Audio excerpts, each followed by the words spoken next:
So I made it no secret at the top of this year that I completely exhausted and burnt out myself. So, as a speaker, a coach, an entrepreneur, as a teacher, it can get really, really, really easy to be wrapped up in a lot of things at once. And essentially, that's what happened for me. And it's interesting because these were all blessings. So, at the top of 2025, over the course of 3 months, so first quarter, January, February, and March of 2025, I had 9 speaking engagements, and it was a mix of virtual and in person. So, in person was a blend of Mississippi, Atlanta, Texas, Tennessee. So, traveling to various speaking engagements. Plus, we were doing our 30-day plant based challenge that we do at the top of every year. And this year we had over 1,500 participants. So, that was a lot. Plus, we also, right after as the challenge ended at the end of January, we were rolling into a brand new cohort of our plant-based coaching program, Farm to Table, where we enrolled over 30 something students in that. Plus, we had private clients, plus we had our business accelerator, and all of this was happening at one time. We were making transitions with our team. And then, of course, you have the day-to-day running of the business, admin, operations, HR, human resources, and other projects, plus the continuing marketing and selling of products and services. And so all of that was happening for us in the first quarter of 2025. And I told you guys, I shared here on my YouTube page and with my audience a couple of months ago how that resulted in some serious burnout, right? And I learned 2 things from that experience. The first thing I learned from burnout was that burnout is a form of chronic stress, right? I didn't know that burnout would be considered chronic stress, but it really makes sense when you think about it, right? When we say chronic, we mean these prolonged, extended periods of time where, your body and your mind is under a lot of pressure, overwhelm, pushing too hard, cortisol, adrenaline levels are high. A lot of things are happening physiologically, mentally, and emotionally for an extended period of time, and it's just not a sustainable pace, right? And so, as a result of a really, really busy first quarter of 2025, I experienced burnout, right? And it was like an exhaustion from the neck up. Physically felt great, but mentally, creatively, emotionally, it was a lot to be managing all of those things at once, the traveling, the speaking, and still having to run the day to day of the things that we offer. And so something super amazing happened, which is now we're moving into the end of 2025, a really busy third quarter and really busy fourth quarter. And I have the privilege of not recreating that scenario. And so what I thought it would be super cool for me to do was to share with you guys my burnout prevention plan for the remainder of this year. Because what we cannot do is make the same mistake that we made at the top of this year. So today I'm going to share with you that plan that I have to make sure I don't get back into a state of chronic stress, i.e. burnout, as an entrepreneur, as a leader who sells something that's in demand, right? We specialize in physical health. So we specialize in plant-based nutrition. We specialize in the elimination of chronic stress. And then we also help individuals start their own coaching and speaking careers. And those things are in demand. And so it's a great blessing. Opportunities are a great blessing. Speaking, teaching, clients are a blessing. But we also have to preserve ourselves in the midst of all of this. The second thing I learned from burning out the first half of this year, in addition to chronic stress, burnout is a form of chronic stress. I also learned that all stress is not caused by undesirable circumstances. All stress is not caused by undesirable circumstances. Some stress is caused by things that you want to do. A lot of stress can be caused by desirable circumstances. And so that was a huge, huge learning moment for me, because I always associated stress with things that we didn't want to do or circumstances that we didn't want to be in, right? Thinking about like relationship stress or career stress or financial stress. Never associated, stress with doing just too much of what you genuinely enjoy, right? You guys know I teach this concept of radical obedience. And so because I live my life radically obedient to God, doing what he's calling me to do, despite the presence of fear and uncertainty, I didn't even consider that can still cause burnout if you're not careful. So that was the second thing that I learned, is that all stress is not caused by undesirable circumstances. So we all need to be mindful, right? Whether we're in great relationships, we're in a great financial status, you love your career, that doesn't mean that you are free or immune to burnout. And so super huge lessons for me. Today, I'm going to break down my end of the year schedule for you guys that's still building out, actually, and tell you my plan for avoiding it. And I also want to share with you some of the top reasons why leaders burn out. So just in case you're in that circumstance, want to kind of give you a measuring stick for possibly avoiding the burnout, or if you're in the midst of it, what shifts you might need to make the adjustment. Good morning, YouTube. What's up, y'all? Welcome back. It's good to see everybody. What's up, Stacy? Oh, the Stacys are in here. What's up, Wanda? Good morning. What y'all drinking on? So, it's tea time, y'all. I got my tea in one of my favorite mugs. So this is my mug that I got in Barcelona a couple years ago. I was traveling Spain. I did Madrid and I did Barcelona. And I went to this super dope museum. And I got this mug out of the museum shop because it was kind of crafted and inspired by the artist who was responsible for the museum. His name is Baudi. And so this is like one of my favorite mugs. I don't drink out of it often because I consider it like, I consider it to be like precious, right? So I don't drink out of it often, but I'm drinking out of one of my favorite mugs from Spain today. I am actually treating myself. I'm having black tea today. Now, y'all know I usually don't do a lot of caffeine, but I'm drinking black tea today. And that's what I'm sipping on. What y'all sipping on? Let me know in the chat what y'all drinking on today so we can get this conversation and talk about burnout prevention. Stacy said, is it me? I always feel this time of the year it calls for a reset. Okay, reset. We love a good reset, honey. We love a good reset. Good morning, Shaquanda. What's up? Okay, first of all, Stacy, so fancy. Blended watermelon. Okay, what does that even mean? Just like straight blended watermelon by itself, or did you add something to it? You better get them antioxidants in. Listen, watermelon is one of the most hydrating fruits that exists, right? It's almost 100% water, and it is so hydrating and refreshing. I think one of the saddest parts about this time of the year is that watermelon is going out of season. Okay, boo. You know what I'm saying? Boo.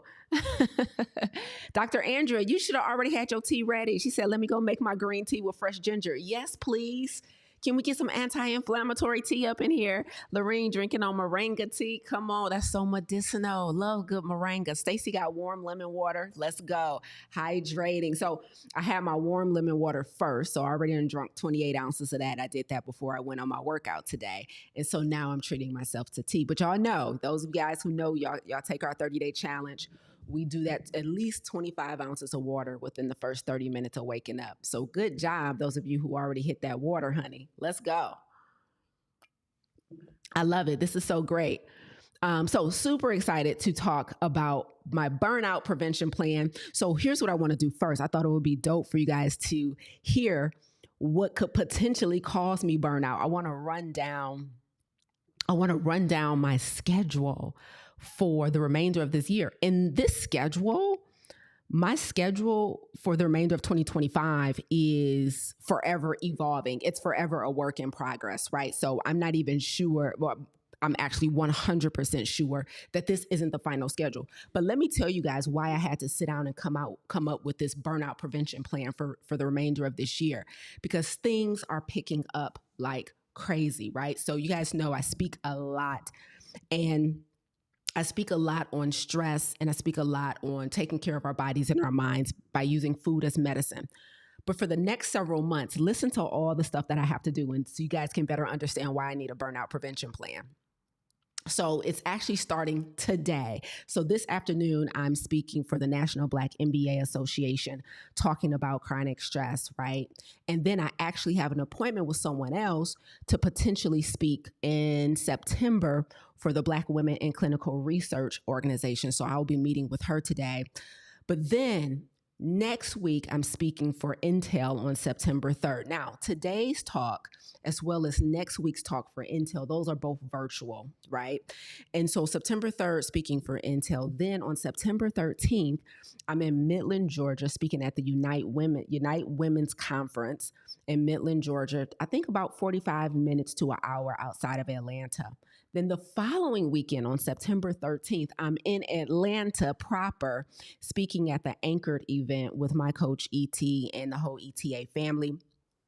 Then the following weekend, I'm in Lansing, Michigan, speaking at APOC Church. And then immediately following that talk at APOC on September 27th, I have to do a week-long health series for the church, September 28th to October 3rd, teaching them how to identify and eliminate chronic stress. Then on October 1st, I'm speaking for Intel again, right? They booked me for 2 events this fall talking about stress. So I'm speaking for Intel again on October 3rd. That's a virtual event. And then on October, I'll be in Arizona from October 2nd to October 9th. So I'm at a retreat from October 2nd to October 8th, but then I'm staying 2 extra days because one of my team members, our admin, she lives in Arizona. So I'm going to spend some time with her. And so I'll be in Arizona until October 10th. And then I think I'm back in Texas. And then from October 18th to October 22nd, I'm speaking at the Girlfriends Getaway in Jamaica. Super excited about that. Myself, Brandy Harvey, and the founders of Girl Track will all be speaking in Jamaica. But then on October 22nd, I'm flying to Atlanta one night, and then I'm going to go from Atlanta to Allentown, Pennsylvania, because I'm speaking at the Poconos from October 24th to the 26th for another retreat, right? Then October will also be the first month that we begin to prep for our next 30-day vegan, salt, oil, and sugar-free challenge. So I'm doing a prep class for the challenge in October, another one in November, another one in December. And December is the big push and the run-up to the next challenge, which is going to kick off January of 2026. So do you guys hear why I need a burnout prevention plan? So much traveling, so much speaking, right? And it's all blessings, right? God is so good. And in the midst of all of that's just my speaking schedule. In the midst of all this, right, we're currently doing our beta group for our chronic stress focus group. Plus, we're opening up the doors for Clarity, our community dedicated to eliminating chronic stress. Those doors will be opening next month in September. And then we, of course, have to run the day-to-day. Plus, I have a team of 5 that, I, of course, have to manage, engage with, and train them and make sure they're good as we prepare to launch Clarity. So I just needed y'all to hear why I needed a burnout prevention plan, honey. I'm jumping from one city to the next, right? Atlanta, Midland, Georgia, Lansing, Michigan, Jamaica, the Poconos. Then I have a bunch of virtual stuff in between. Not to mention, I still got to be here with y'all every Monday morning at 10 a.m. EST. We still got to drop a podcast every Monday on the Plant Protocol podcast. And I still got to manage to get my workout in, eat my plants, drink my water, mind my business, right? Spend time with my loved ones and all of that stuff. So I still got the personal stuff, personal responsibilities. The other big lesson that I learned from burnout, and as I started thinking about the end of this year and what I needed to do to avoid burnout again, the hardest thing about being a health coach is having to take your own advice. The hardest thing about being a health coach is I can't in good conscience come on here every week and teach you guys how to be the best version of yourself physically, mentally, and emotionally. And I'm not doing everything I'm asking you guys to do. So I still got to eat my plants every day, get my workouts in, get proper rest, all of the things. And so I wanted to share that little snapshot into my third and fourth quarter for you guys. And now let me break down why some leaders burn out. And then we're going to end, and I'm going to tell you about 5 things I'm doing to avoid burnout, even though I'm going to be super busy for the next couple of months, right? But as I was thinking about, I know I have a lot of leaders, executives, other entrepreneurs in my audience, and I want to make sure that you guys, number one, understand the danger of burnout. And I want to make sure we're labeling it properly. Burnout is a form of chronic stress. Burnout and overwhelm is a form of chronic stress. And so when we are constantly putting our bodies into a state of overwhelm and stress and exhaustion, it can have a long-term impact if we don't stop the cycle. I don't know about some of you guys, but I have definitely been cycling through periods of burnout and overwhelm for the last several years. And unbeknownst to me, now that I have the right language to use and understand that it's a form of chronic stress, I'm even more adamant about making sure I have solid plans in place to avoid it altogether, because you guys know chronic stress kills. And I used to foolishly believe that you only got stressed out from undesirable stuff, right? Like, foolish. So let's get into it. Terrence, what's your question? Terrence says, what's the hardest part of doing the things that you have to do? Let me think about that and then answer that in a little bit, Terrence. Oh, I already got it. I already know what it is. Terrence, I think the hardest part about doing all the things that I have to do is peopling, because I'm so introverted.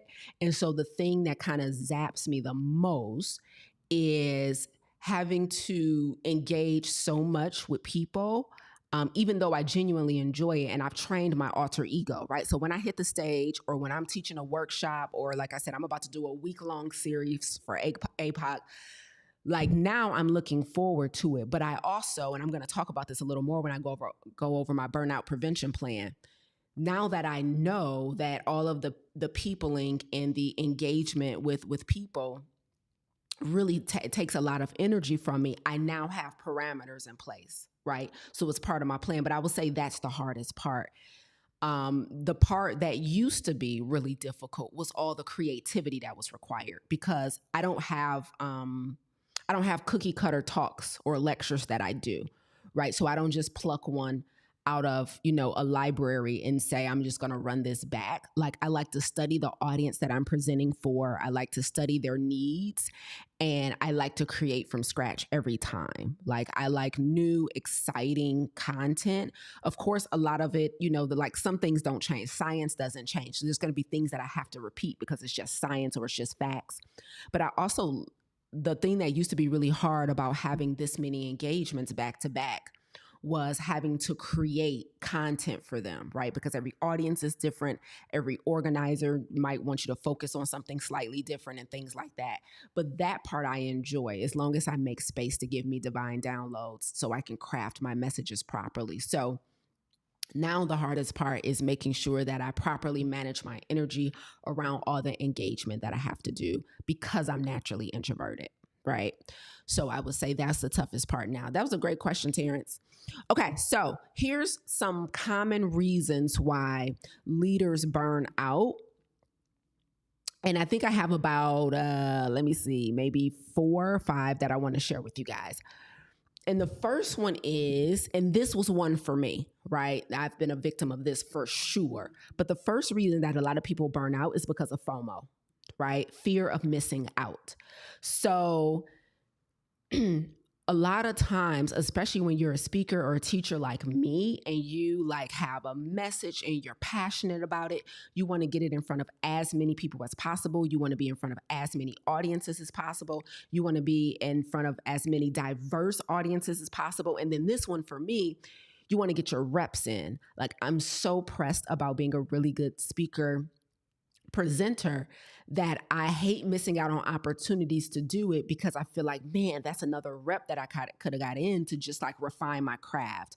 It makes me think of, so this is how I think about it, right? When it comes to FOMO, when it comes to speaking and opportunities, because we could avoid burnout if, I know one way that I can have less engagements is if I did less stuff for free. Right. Or if I only set my price at this, and if I don't go below that, right, I could actually take some stuff off my calendar. But I like to do in-kind stuff for some organizations because number one, they need the content and they need the help. But the other way I look at this is, if I decide to do a complimentary speaking engagement for an organization, I compare it to comedians who are about to go on a big stadium style tour. So one of the things that I know, I like studying comedians because I just like their presentation and their delivery and the art form, right? So I remember listening to like Kevin Hart, and I heard um, Dave Chappelle say this as well.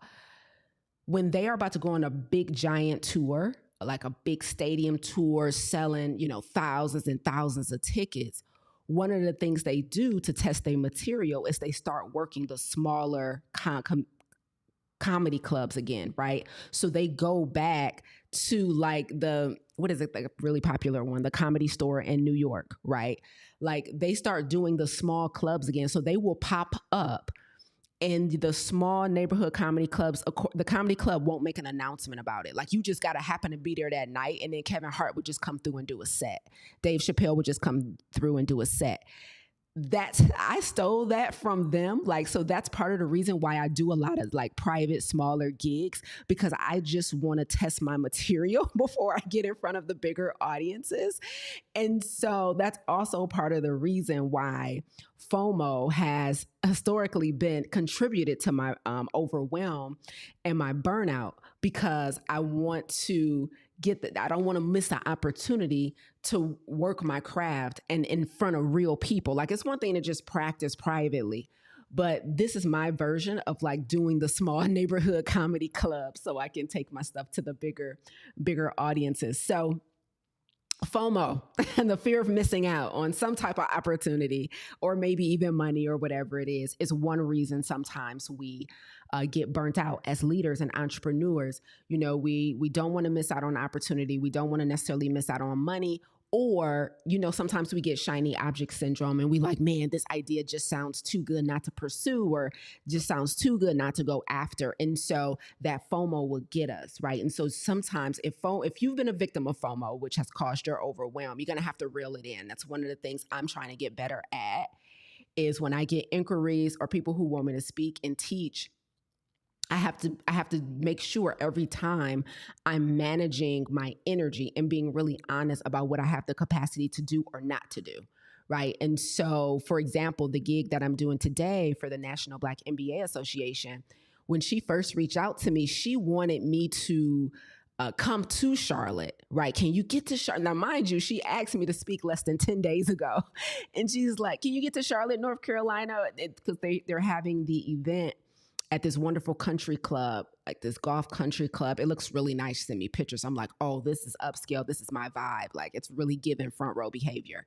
And I'm like, oh, I can see myself in some pumps and a little dress. And I'm like, nope. It is too soon. That is too soon. You cannot up in your whole schedule to try and get to Charlotte in like a week. And so we reconfigured the whole thing and decided I'm just going to speak virtually, right?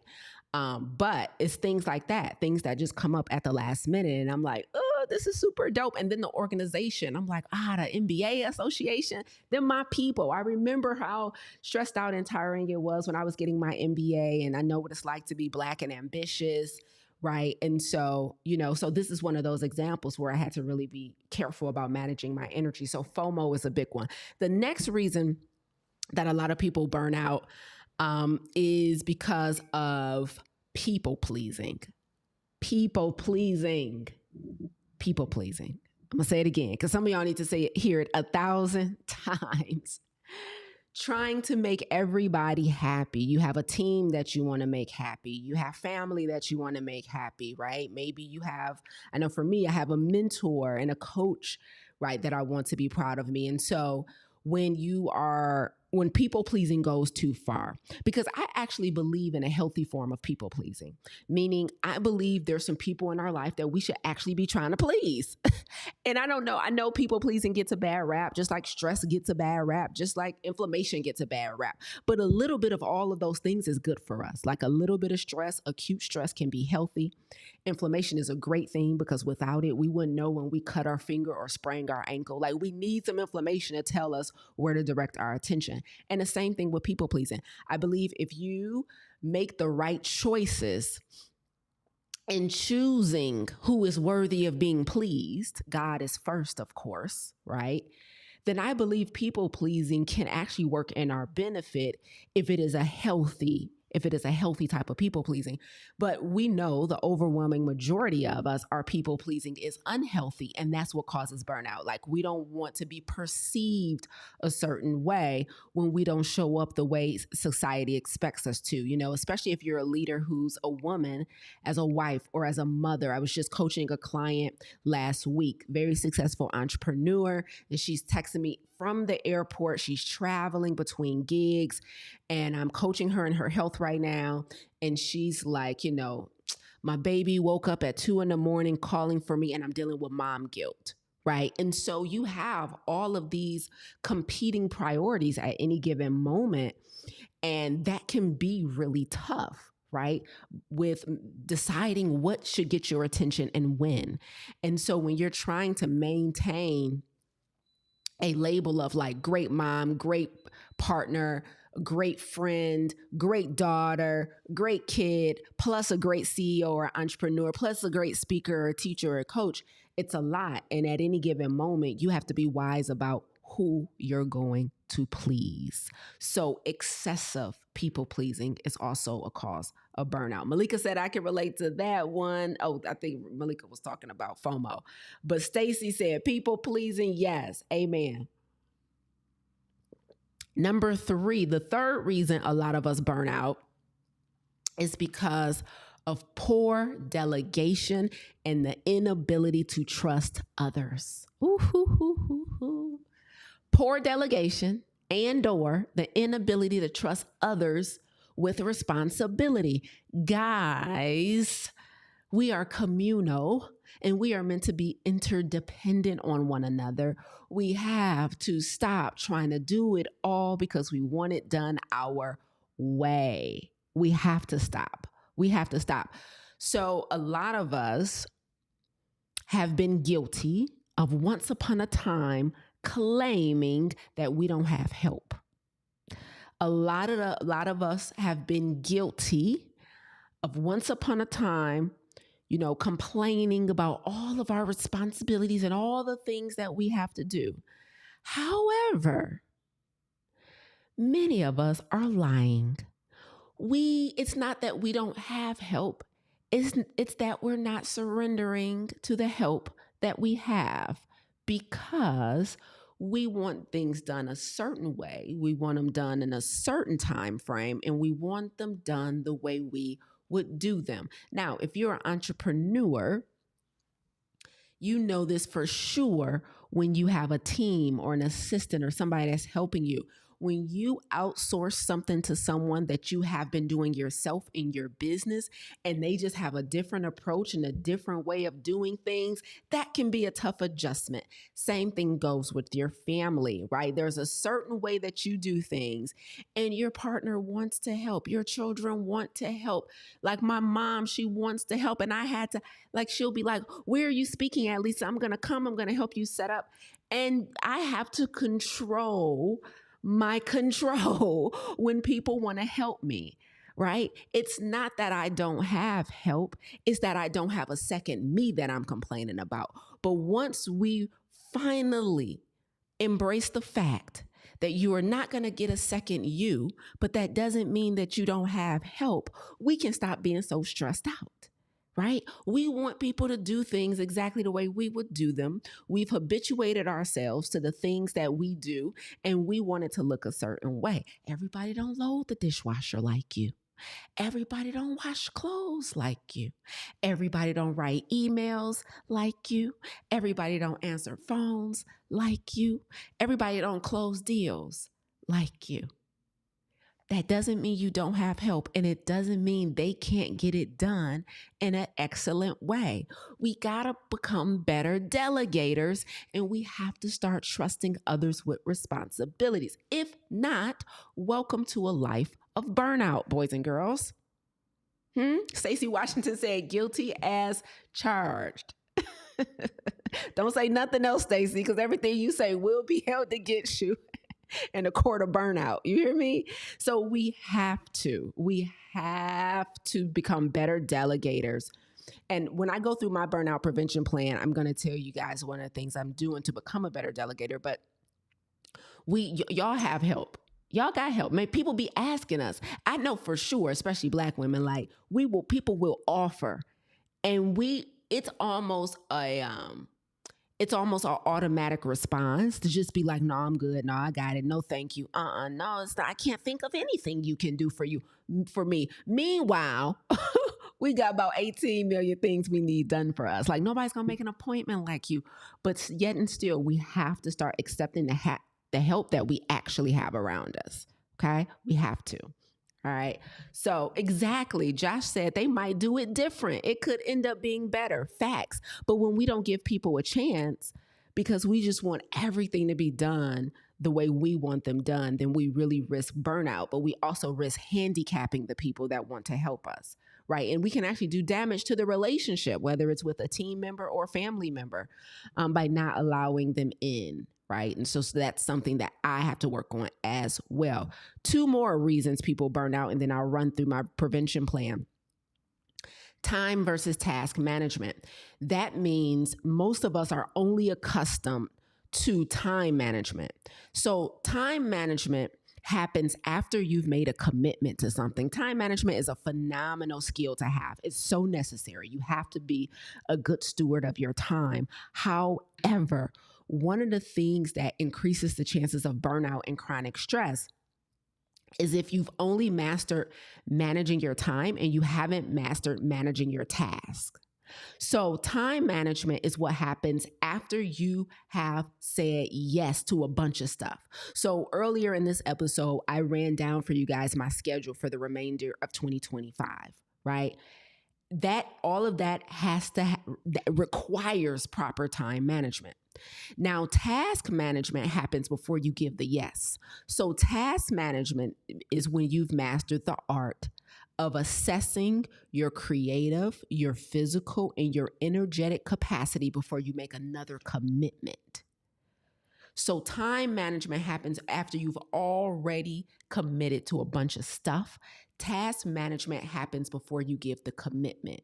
So most people, they have only been taught time management and not task management.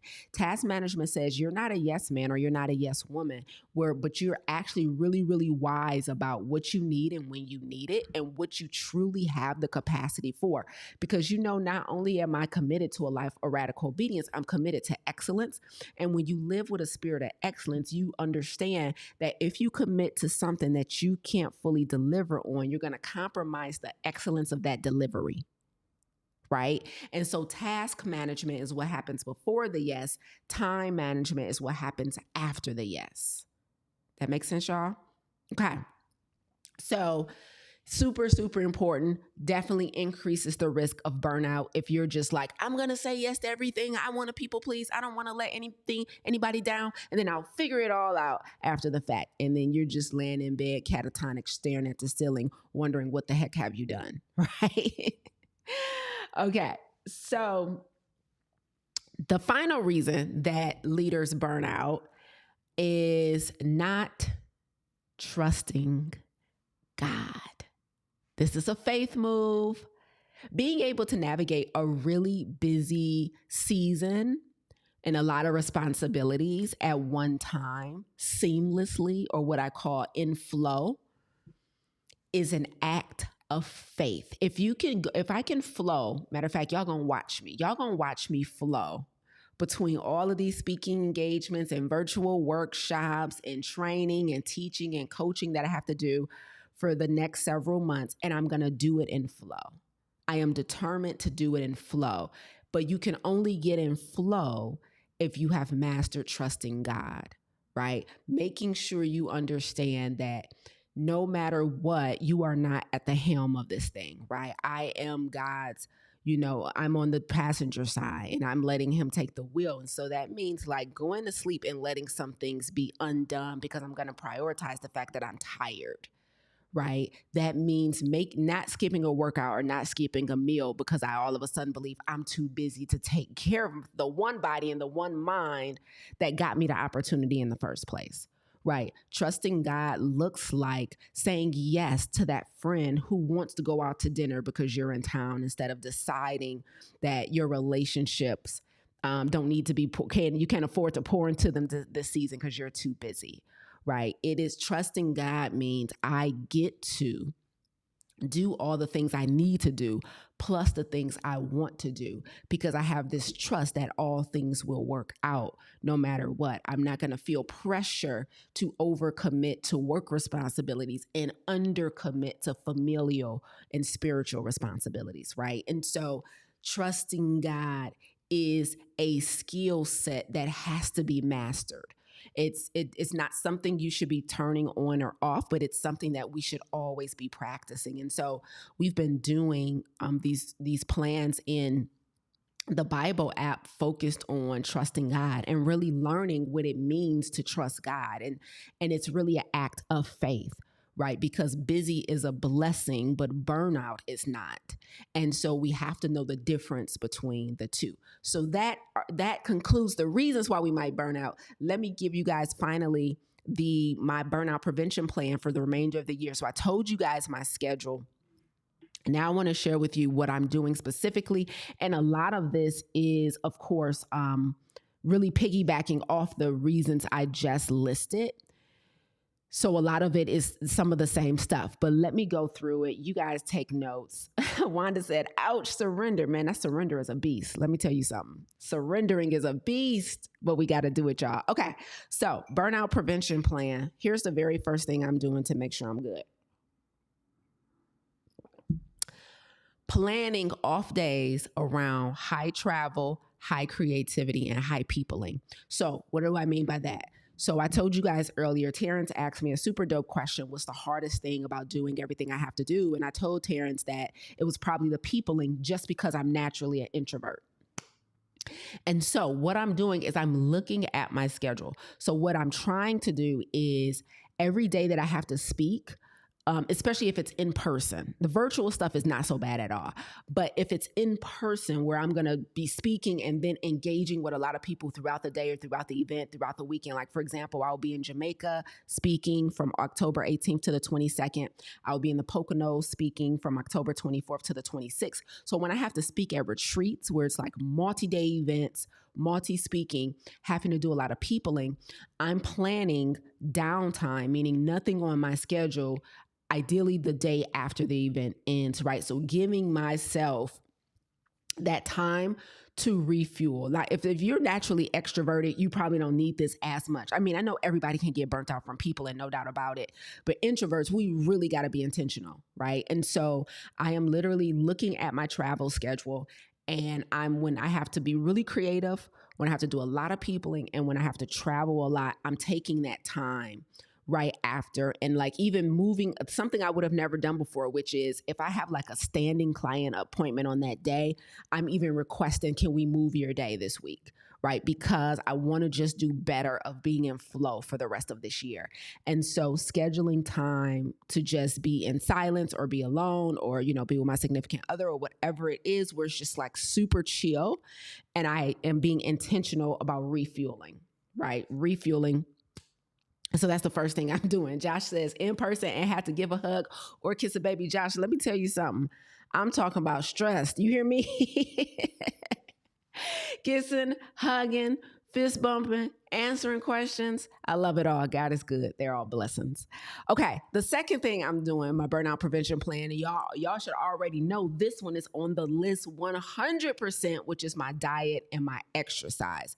No days off. I'm being super serious about not just working out, but doing more intense workouts during this time, actually, right? So really making sure that I'm locking in when I exercise. I'm being in the moment. I'm taking that time. Like the gym for me is also like quote unquote office time, right? So that's the time where, because when that blood gets flowing, you get way more creative. God gives you divine downloads. You just don't want to miss them. I never want to miss God's divine downloads. So being super intentional about my exercise, number one, because it's one of the best ways to be creative. So because I'm going into a super high creativity season where I have to create talks and lectures and curriculum for workshops that I'm doing, then I really need the divine downloads to flow. So I can't afford to miss a workout because then I run the risk of missing like that creative juice And the other reason my workouts are so important, because I'm about to hit these stages. Don't play with the body, yaddy, yaddy. So it's got to be on, right? Everything's got to be on. We ladies, we do not need to get on anybody's stage with any type of body insecurity. I need to feel good on how I look on camera. Like next week, not even next week, Lord have mercy, in 2 days, I'm going to be on a podcast, and it's a video podcast. And so like that's going to live on the internet forever. And so I got to make sure I look good. When I look back at the video, when I watch the replay, when the organizer sends me my talk from these in-person conferences, I need to make sure everything flows. And so of course I'm not missing a workout because I want to be in the best shape ever. And then the other reason is just the toll that traveling can take on you, right? And so living out of hotels, on planes, flying, and mine is international. So going out the country, coming back in the country next month, I just want to make sure that if I got to run for a flight, I'm not out of breath, right? I have to make sure if I got to be in the airport for hours because something happens, I got to be in shape. I got to be ready to do it. Plus, I'm a woman traveling alone. I might have to outrun somebody. I don't know. You never know how in shape you got to be and for what. And so ain't nothing about to catch me slipping, okay? And so we got to be in shape physically and mentally. And then my diet, right? So you guys already know I don't eat any refined sugar. You guys know I'm already plant-based. Don't eat any animal products. I'm super serious about the quality of my mind as I go into a creative season. And so my diet is playing a huge part in my burnout prevention plan, because I don't fuel up with dirty energy, like I don't drink coffee or energy drinks or any of that stuff. I don't do any synthetic powder. I don't do supplements or pre-workout stuff, anything that can compromise the health of my heart, of my kidneys, of my mind, things, food dyes and MSG and all the stuff that causes hyperactivity in the brain that would take me out of flow, right? That would take me out of flow. Super important. So I'm eating my plants, I'm eating my berries, I'm drinking my water, and I'm being very intentional about making sure that the people that have booked me to speak and teach for their audiences are going to get the absolute best version of me, because I'm not dealing with brain fog. And so when they ask me questions or when I create my talk for them, they're going to get my best. They're going to get excellence, because my mind is creating from a clean place, right? So I'm not eating no takeout food, junk food, all that grease, not happening. Super important. And Shaquanda, very great point. She says it helps your immune system too. Absolutely. Because if I'm shaking hands and kissing babies and being in hotel rooms and on these airplanes, honey, immune system has to be on defense mode. So we can't afford any slip ups. We got to be the best version of ourselves as we show up. So that's such a good one. Okay.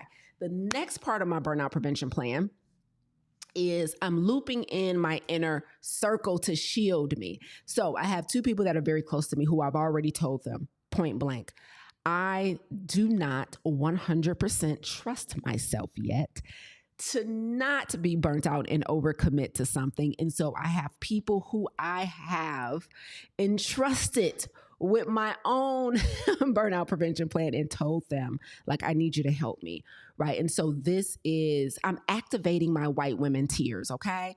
And so I turned my damsel in distress all the way on, honey. And I'm like, yo, help me, help, I've fallen and I need your help getting up, right? So I'm activating my white women tears and leaning fully into my femininity and my softness and my damsel. And I'm like, I need you to help me not redo what I did at the top of this year. And so asking for protection. So instead of just being like, I got it, I can figure it all out, I'm just like, yo, I need you to check in with me, make sure that we don't do a part 2 of the first quarter of 2025. And so I've already told the people closest to me that I love and who are on my team and who that protect me that I need your help not getting burnt out, right? And so that's super important, right? There's power in asking for help. Y'all know that, of course, right? But did you know there's power in asking for help before you even need it? Ooh, those good white women tears right there. They salty, right? Like, oh, who asked for help before they fall? Like, I might fall, so just staying right here. You know what I'm saying? So yes, honey. So I'm looping in my inner circle. Like, I don't need y'all to see me as strong. I don't need y'all to see me as super tough and all of this. I need you to see me as a damsel who might end up being in distress. Okay. Josh said white women tears will get you all the help and will. Okay. And so as soon as they start packaging them and selling them, I'm buying premium for them, honey. I'm keeping me some white women tears on standby. Okay. So that's my next one, looping in my inner circle, asking for help before I need it. I think I got 2 more for you guys. The other thing I'm doing for burnout prevention going into the end of this year is I am precision level planning, including my personal appointments. And so before it would just be like, okay, I'll figure this stuff out as I go. But now I'm looking all the way to October. I'm like, what city am I going to be in? Who doing my hair? Who doing my nails? I'm looking at all of the personal things I have to plan out.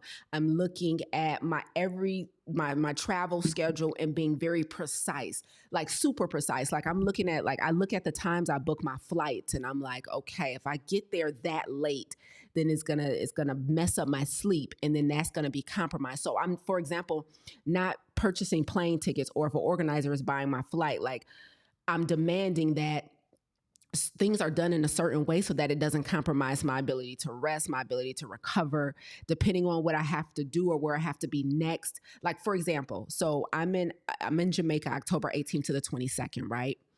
And then a client of mine who booked me to speak in the Poconos, I was telling her, well, I'm in Jamaica until the 22nd, and she needs me in the Poconos on the 24th, right? And so she's like, okay, so I got your flight. I'm gonna pay for that. I'm gonna pay for your room and all that. I was like, okay, cool. I was like, but I'm gonna be coming from Jamaica, right? And so we were looking at the flight cost, and she was like, that's kind of out of my budget. It's almost $200, just $2,000 for just the flight. And she was like, why don't you do this? You know, because she lives in Atlanta. She was like, I'll fly from Jamaica to Atlanta. You can stay with me a night in Atlanta. I'll fly you from Atlanta to the Poconos and then back to your home city or whatever, right? And so I'm organizing everything, even the travel, with such precision to make sure that there's enough downtime in between everything so that I still get to get in a good meal, maybe get in a good walk or workout, rest, recalibrate my notes and my thoughts. So precision level planning, right? It's no longer about what's the cheapest of everything. It is, what schedule do I need to feel my best?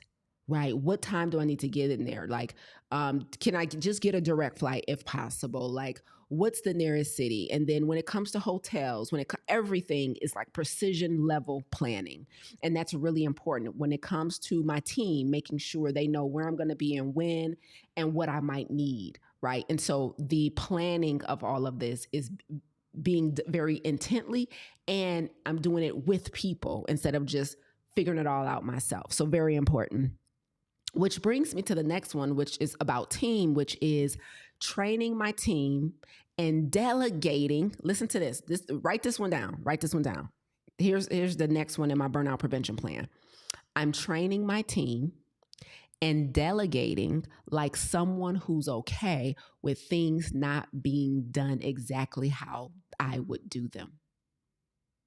Some of y'all need to hear that again. I've already, before all this stuff done kicked off for the end of this year, I've already decided, somebody say decided. Look at your neighbor and say decided. I've already decided that I'm okay with things not being done exactly how I would do them. Right? So I'm telling my admin, I'm telling Tiff, like, okay, you got to make sure the podcast email goes out every week. You got to make sure my Monday Live goes out every week. I need you to make sure my review form goes out after every single speaking gig. We need all that administrative stuff, right?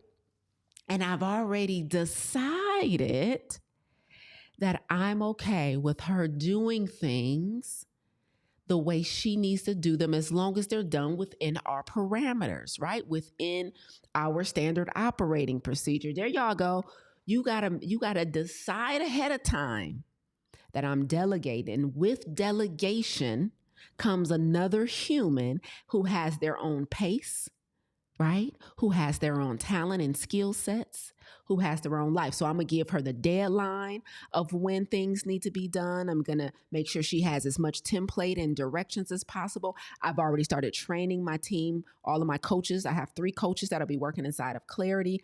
I have an admin inside of Clarity, and she's doing some of my personal admin stuff. I have a brand manager, shout out to Kiwi, who's working on a big project we're doing right now. And I meet with everybody every week. I meet with Kiwi twice a week. I meet with Tiff once a week.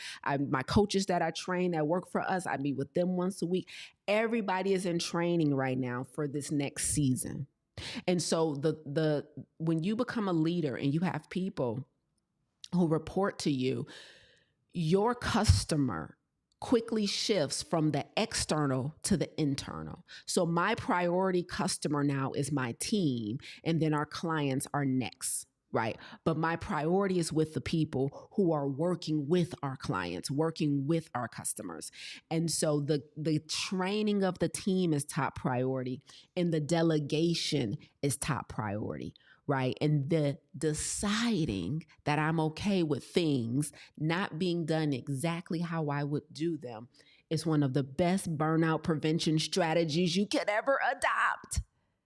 Just know that it can get done. It can get done differently, and that's okay. You baking a cake and you used to putting the flour in the pan first, but instead they like to put the baking soda and the baking powder in first, and you cringing. Just let them do it. Let's just see what happens, because you stressed out. You can't afford to be stressed out anymore. Yes, thank you, Wanda. Thank you for that language. No micromanaging. And people make mistakes, right? And so as I'm training somebody on our team, I've been training them for a couple of weeks. They've made a couple mistakes. Guess what? I'm deciding that mistakes are okay. Come on now. That's a heck of a decision to make ahead of time. Mistakes are okay. Incompetency is not, but mistakes are okay, right? And so I've also brushed off the mistakes that have been made, because I know that comes with building a great team, right? Amen, Josh. As long as they don't put white sugar in it, we super Gucci, because what is you doing? That was not in the recipe. Are you trying to kill me? Anyway, so the final thing, then I got to get off here, that I'm doing as part of my burnout prevention plan is prioritizing pleasure. So in the midst of all this, I told you guys I'm going to be in Arizona from October 2nd. I think I'm flying in, and the retreat is from October 3rd to October 7th. But then I'm going to stay for 2 more days because one of my team members lives in Arizona, and so I want to get some quality time in with her.